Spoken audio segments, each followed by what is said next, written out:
My conversation goes with Tony Rimbault about food sharing trend in London. Sharing concept is huge now, especially in Mayfair. There's a lot of restaurants, probably 2/3 of them now they offer sharing concept. So obviously you go table 3, 4 and you order food for the entire table and people get to pick and choose what there is on the table. Obviously when you do a business meal with someone that you've never met before, it's always a nice breaker, I would probably call it. I think for social and leisure businesses, a lot of people now more tend to do sharing concept. And again, you get to try lots of different types of food. And as a business, sharing concept is sometimes a bit better because a meal it's much shorter. So instead of having people sitting down for 3 hours for a 3-course meal with coffee, sharing concept, it can shorten the meal by half, and therefore you can actually make more money because you can have more customers, you can turn table much quicker. So I think sharing concept, there is a business mind behind it. And also in Dubai, lots of restaurants now offer sharing concept, which is something that people like to do now and like to go for it. So, but we have both style. So no matter what the client wants, we've got it. What kind of food do you offer or is much appreciated for business lunch? I'd say we call it modern European cuisine, but it's kind of a mix between Italian, French. I would call it like Western countries, which is, steak tartare, pasta dishes, salads, fish, meat, etc. That's probably the most common one. Again, I've got some clients, they love sushi, they love Asian cuisine, so we offer it to them. In London right now, a lot of people love Greek food, Italian food, obviously. It's probably the most common one as well. Among all the experiences at D&D in London and Gordon Ramsay, how do you see evolving the codes of business meals? I think 10 years ago when you were going to a 3 Michelin star restaurant, I felt a bit uncomfortable. The etiquette were very, very strong. The waiting staff had to be clean shaved, nails cut, the tie up here. You couldn't have, a crease on your suit, etc. Now, when you go to a 3 Michelin star restaurant or the best restaurant in the world, they have beards. They don't necessarily wear tie. There is not necessarily tablecloth on the table. It's a little bit more casual, but it doesn't take away the service, the experience, etc. And I think personally, for someone like me, I feel a little bit more comfortable in those environments, and I still have the same amazing food and wine experience. So I think before, back in the days, fine dining food was all about providing that very stiff service, where now it's a little bit more casual. A 3 Michelin star dinner is not necessarily the food and the wine, it's also the service and the environment that you feel in. I can provide you the best food and the best wine in the world, but if the place is cold or you don't really feel comfortable, you can enjoy yourself, but not as much as if you feel like, wow, it's such an amazing place to be in. And I think that's probably where the etiquette evolved a little bit more. Regarding the different positioning of restaurant, how do you adapt the location of the restaurant according to the guest, but especially the purpose, the business goals? Depending on the clients that I'm inviting, depending on their requirements, especially in London, it's a big city, you don't want to travel much. So usually when I do a business lunch, I look at what's the best location for yourself, and understanding what's their favorite style of food or what they want to eat. Again, there are some restaurants, if you do plated meals, can take a little bit longer than sharing concept. So if my clients only have an hour, if my client drinks, if they like specific style of wine, or if they want a nice steak or they want some sushi, then I'll adapt myself to them. I can eat anything at any time, so I'm very easy, but I really adapt myself to my clients and what they're looking for. How does culture or gender influence business meals according to you? Nationality more than sex or gender. Nationality, absolutely. When you have meals with people from, for example, Japan, the way they behave, it's completely different than people from France, where we sit down, we're having a good time. People from America, it's very, very different. For me, gender, I treat people the exact same way. And no matter if you've got male, female, or any types of gender, for me, it's all about understanding your guests, finding the sweet spot and having a great time. And no matter who I have in front of me, I always try to get to understand them, get to have their point of view about lots of different things. And I always find, for me, knowledge is power.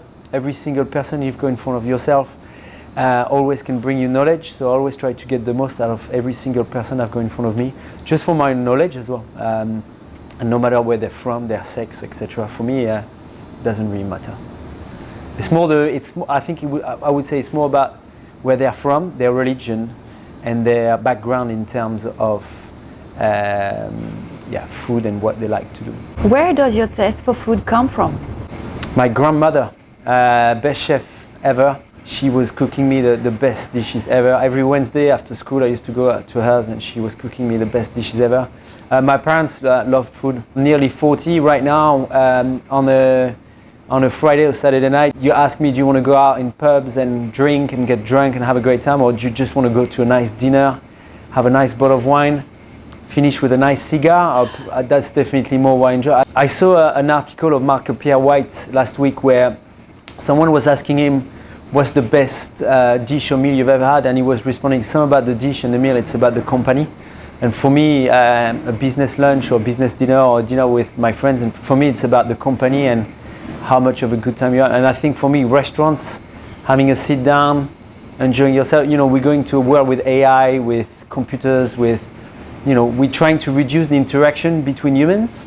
For me, a restaurant, a good table, a good wine, a good food, a good atmosphere, AI will never be able to replace that for sure. Every restaurant you go, the service is different, the atmosphere is different, the food is different, the sequence of service is different. And I just love going to so many different places and get to see and learn lots of different styles. I love it. That's my passion for sure.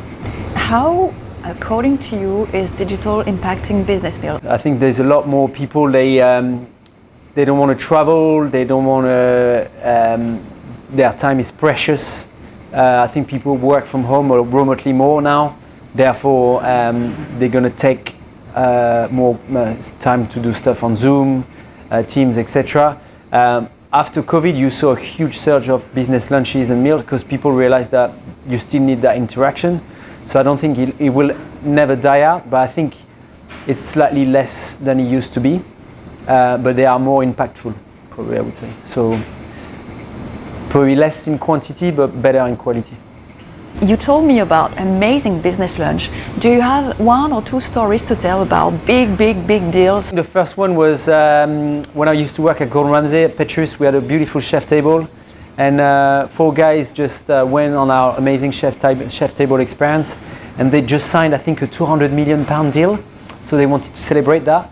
And normally this table generates £2,000 to £3,000 a meal, and they left the building with a £70,000 bill.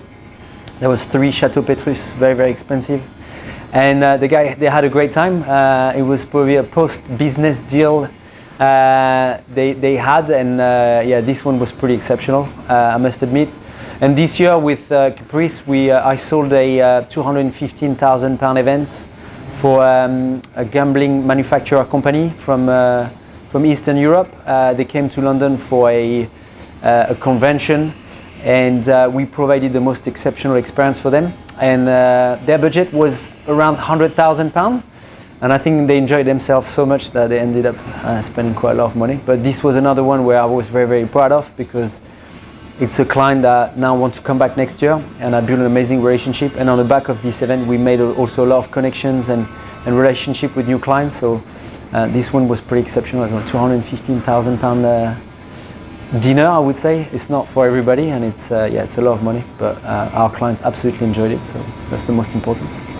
How long does it take, according to you, to build a strong relationship with a client? It really depends. I think once I get to meet the client, I always try to say, should we meet up for coffee, for a glass of wine, for a meal? And once I meet them, I think afterwards it comes quite quickly. I would say probably 1 to 2 weeks. With some clients, sometimes I meet them, I don't know, like next week, and then it will take me 6 to 8 months. I think for me, I'm not obsessed about closing the deal on the spot. For me, it's to build a relationship with the clients where at some point, somehow, during their time, they're going to need me, they will give me a ring, and that's when I need to be there. I make sure I close the deal the right way, and I make sure I provide the most amazing guest experience. And a lot of people, for me, that's a sentence that I tell my sales team all the time: people buy people. That's for me key. So at the end of the day, I want them to buy my service and me as a salesperson, and the rest will take care of itself. The final question is a bonus. If you were a taste, a dish, or a texture, what would you be and why? I'll be a steak tartare. Classic, never get outdated, looks weird, but it's, for me, the tastiest starter. And for me, it's a dish that you can have all around the world. It's not for everybody, but for me, it's my favorite starter. And it's the texture, the look and feel, the complexity of the dish. For me, it's the best by far. So I would say I'm a steak tartare. Complex, stunning, excellent, and Many thanks, Tony, for your time. Well, by the way, I've got an amazing client, Tom. He does so many business lunches on a yearly basis with me. He's going to come and meet you now, and you guys can have a conversation about business lunches. Fantastic. Thank you so much. You're welcome.